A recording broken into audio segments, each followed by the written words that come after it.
Une fois qu'on a pris le temps de regarder des livres avec nos enfants, qu'on s'est amusé, on a fait plein de folies, on pourrait peut-être le lire, ce livre-là. C'est quoi bien lire à un tout petit?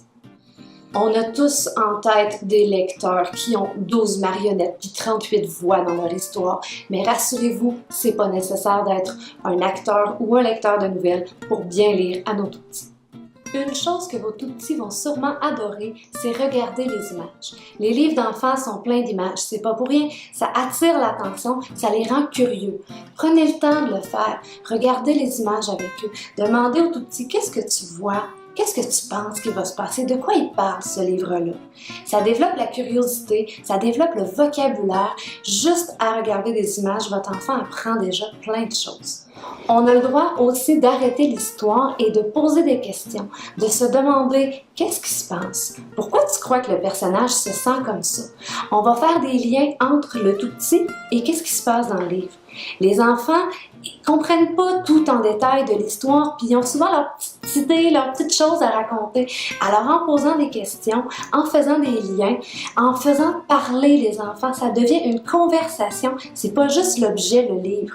Puis ça, on ne termine pas. C'est vraiment pas grave. Faites parler vos petits, ça développe la curiosité, l'intérêt pour les livres, puis ils se sentent impliqués, ils sont un beau moment avec vous.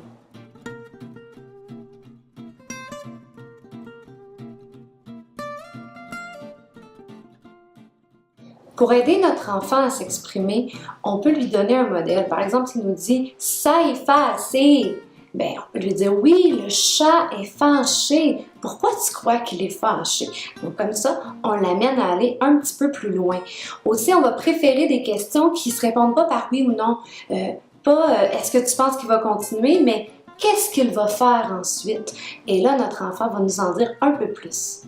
Bref, quand vous partagez un livre avec votre enfant, prenez le temps de parler et d'observer. Ça renforce le lien positif entre vous et votre enfant et ça met le livre à l'intérieur de tout ça. Donc, si on prend le temps de discuter et d'observer un livre avec notre tout petit, on lui a déjà fait un cadeau pour la vie.